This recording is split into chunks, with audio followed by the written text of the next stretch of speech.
মধ্যপ্রাচ্যে আবারও বাড়ছে উত্তেজনা। যুক্তরাষ্ট্র ও ইরানের মধ্যে দীর্ঘদিনের সংঘাত নতুন করে ভয়ঙ্কর মোড় নিতে পারে কি, তাই নিয়ে এখন বিশ্বজুড়ে উদ্বেগ। মার্কিন সামরিক বাহিনীর দাবি অনুযায়ী আরব সাগরে মোতায়েন থাকা যুক্তরাষ্ট্রের বিমানবাহী যুদ্ধজাহাজ ইউএসএস আব্রাহাম লিঙ্কন এর দিকে উড়ে আসা একটি ইরানি ড্রোন গুলি করে ভূপাতিত করেছে মার্কিন বাহিনী।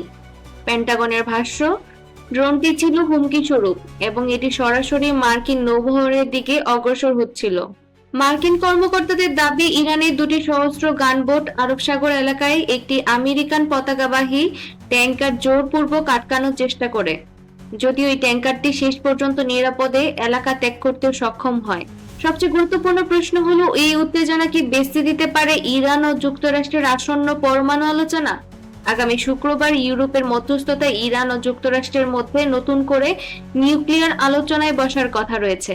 এই আলোচনা সফল হলে নিষেধাজ্ঞা শিথিল হওয়ার পাশাপাশি মধ্যপ্রাচ্যের উত্তেজনা কমার সম্ভাবনা ছিল।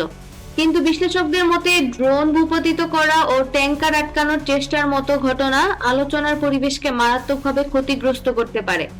ইরান বরাবরের মতো এসব অভিযোগ অস্বীকার করছে। তেহরানের দাবি, যুক্তরাষ্ট্র ইচ্ছাকৃতভাবে পরিস্থিতি উত্তপ্ত করে আলোচনার আগে চাপ সৃষ্টি করছে। অন্যদিকে ওয়াশিংটনের বক্তব্য, মার্কিন বাহিনী ও বাণিজ্যিক জাহাজের নিরাপত্তা নিশ্চিত করতেই তারা কঠোর অবস্থান নিচ্ছে। বিশ্ব রাজনীতির বিশ্লেষকদের মতে, এই উত্তেজনা নিয়ন্ত্রণে না আনলে একটি ছোট সংঘর্ষ বড় সামরিক সংঘাতে রূপ নিতে পারে। ইরান ও যুক্তরাষ্ট্রের সংঘাত শুধু দুই দেশের মধ্যে সীমাবদ্ধ নয়, এর প্রভাব পড়বে গোটা বিশ্বের উপরে।